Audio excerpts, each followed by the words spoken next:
After 5 years of being a yoga teacher, I am finally on my own. I am done with studios. I am done working as a teacher for anybody else. I know you're thinking, oh, 5 years is not a long time. Like, you're still a beginner teacher. Yeah, I know I am.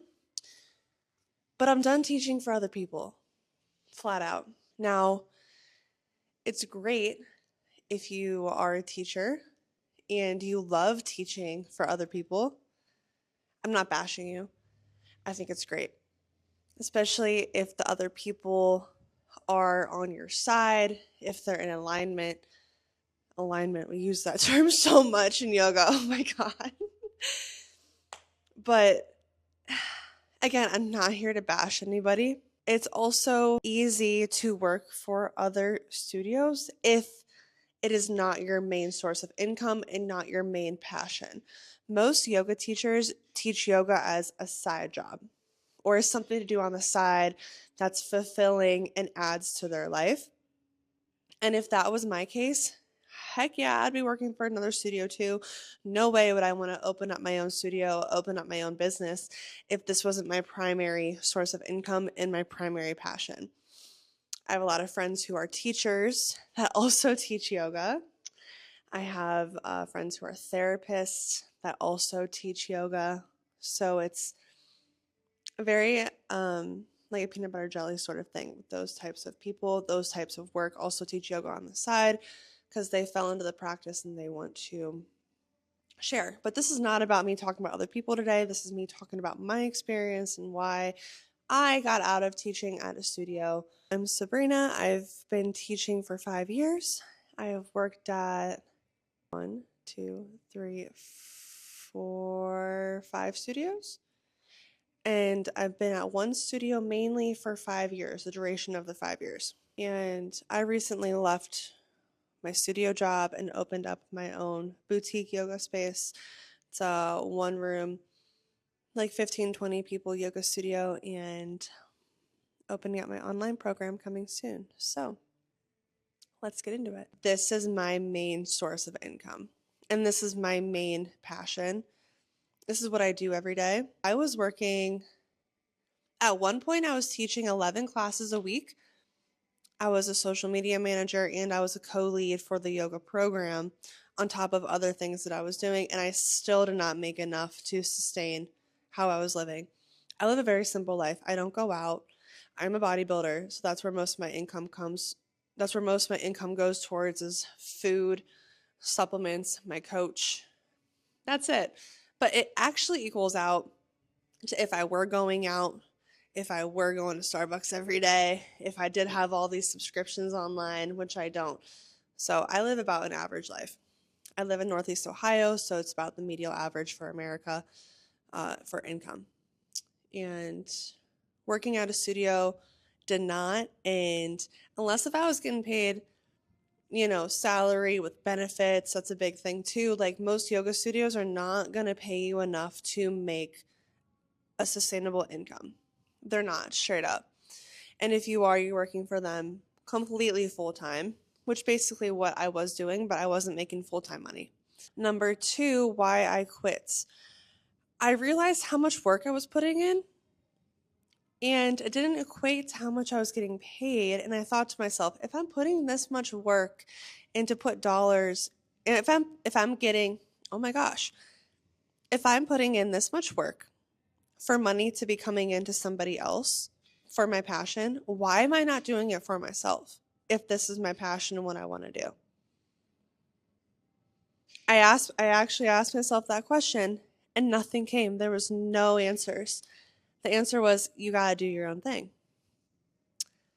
I've always wanted to do my own thing. I've never wanted a yoga studio, a physical yoga studio, but a great opportunity came up, literally fell in my lap, and how could I not take it? So this happened while I was working at the studio that I was working at. And it wasn't until 6 months, yes, 6 months later, I finally said, you know what? I'm going to work on this. I'm going to work on my project, because I was putting in full-time work to the other studio. I was energetically drained. I didn't have the bandwidth. I didn't have the time. I just couldn't work on myself in the business that I wanted to run while working full-time with another studio. Now, I don't want to bash the other studio because at the time I really wanted to grow with them.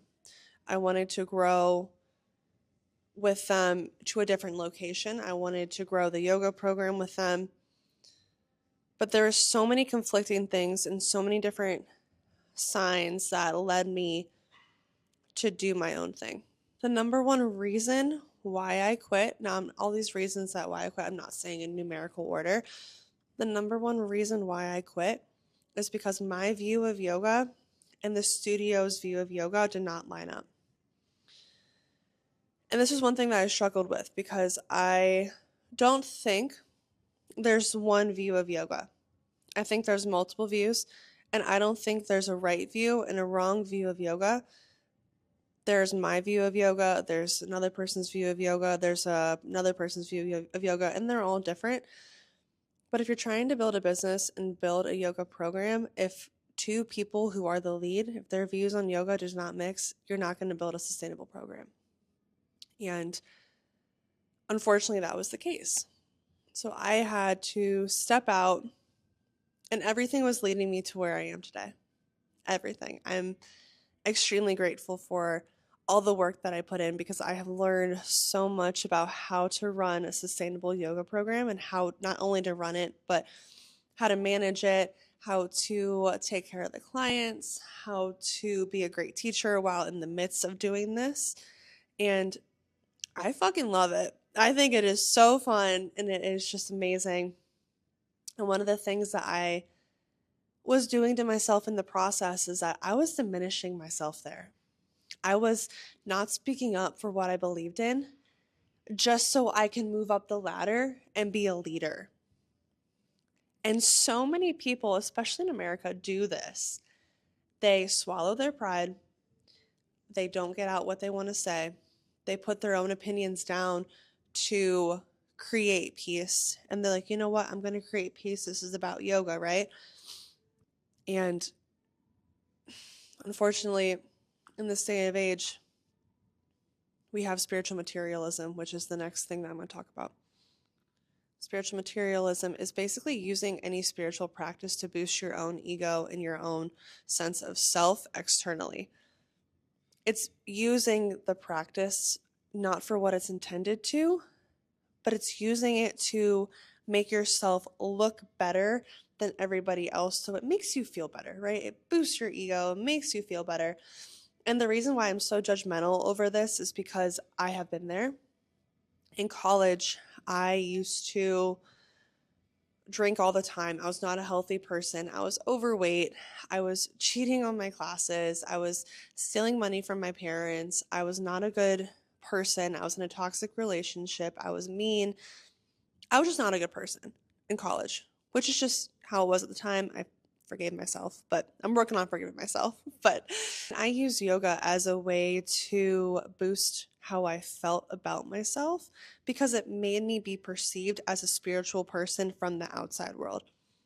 I thought to myself, if other people view me as spiritual and this yogi, then maybe I will feel it instead of vice versa, right? Instead of me taking the practice and integrating it with my life and letting that shine outward, I was like, what if I start outward and then that will make me feel better about myself? And essentially, it made me feel more insecure. It got me into shittier relationships. It got me into shittier jobs. It made me friends with people who were exactly like me, who were fake, who were a fraud. And this is just how I was at the time. So, of course, I aligned with that, right? And it wasn't until I was working at the studio where I saw it come to fruition again with somebody else. They reflected it back to me. And it reminded me of who I was.